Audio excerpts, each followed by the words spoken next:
আল্লাহ পাকের কাছে আমরা ফরিয়াদ করব, আমাদের অতীতের সকল গুনাহ খাতা থেকে আল্লাহ পাক যেন আমাদেরকে ক্ষমা করে দেন। এবং আমরা দোয়া করব আমাদের মা জননী দেশনেত্রী বেগম খালেদা জিয়া, যাকে বিগত ফ্যাসিস্ট হাসিনা সরকার বহুভাবে তাকে অপমানিত করার চেষ্টা করেছে, লাঞ্ছিত করার চেষ্টা করেছে। তাকে ৬টি বছর বিনা দোষে বিনা অপরাধে তাকে কারাগারে বন্দী করে রেখেছিল আমাদের মহান নেত্রী বেগম খালেদা জিয়া। বর্তমানে তার চিকিৎসার জন্য লন্ডনে অবস্থান করছে, তার জন্য আমরা দোয়া করব। এবং আমাদের ভাই, আমাদের বিএনপির ভারপ্রাপ্ত চেয়ারম্যান, যিনি বাংলাদেশকে নেতৃত্ব দিবেন আগামীতে ভবিষ্যতে, বাংলাদেশের মানুষ তার মুখের দিকে তাকিয়ে রয়েছে, আমাদের প্রাণপ্রিয় নেতা জনাব তারেক রহমানের জন্য দোয়া করব। আর বিশেষ করে এখানে দোয়া হবে এই বাংলাদেশের জন্য। এই বাংলাদেশ গত 15টি বছর একটি ফ্যাসিস্ট হাসিনার দ্বারাই শাসিত ছিল, শোষিত ছিল। সেখান থেকে লড়াই সংগ্রামের মাধ্যমে বাংলাদেশের মানুষ ঐক্যবদ্ধভাবে শেখ হাসিনাকে পরাজিত করেছে। কিন্তু আমরা লক্ষ্য করছি বাংলাদেশ মনে হয় এখনো নিরাপদ অবস্থানে পৌঁছতে পারে নাই। এই বাংলাদেশের বিরুদ্ধে প্রতিনিয়ত ষড়যন্ত্র হচ্ছে, বাংলাদেশের জনগণকে নিয়ে, বাংলাদেশের গণতন্ত্র নিয়ে প্রতিনিয়ত ষড়যন্ত্র আমরা লক্ষ্য করছি।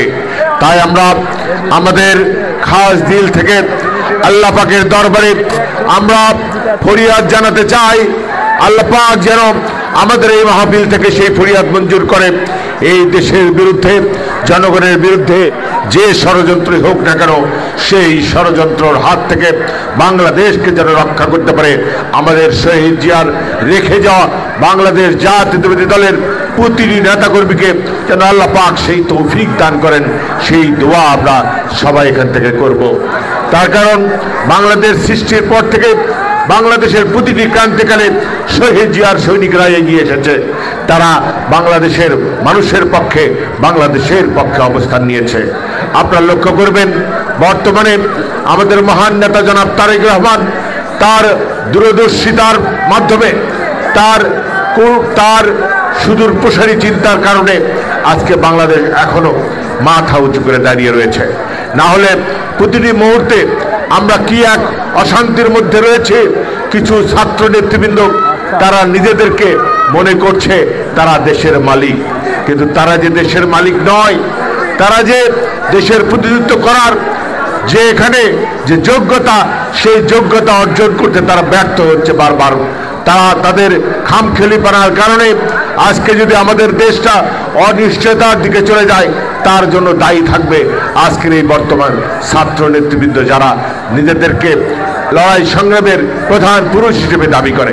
তাই আমি মনে করি আজকে আমাদেরকে আরো বেশি সতর্ক থাকতে হবে, আরো বেশি সাবধানতা অবলম্বন করতে হবে এই দেশের জন্য, এই দেশের স্বাধীনতা সার্বভৌমত্ব রক্ষার জন্য।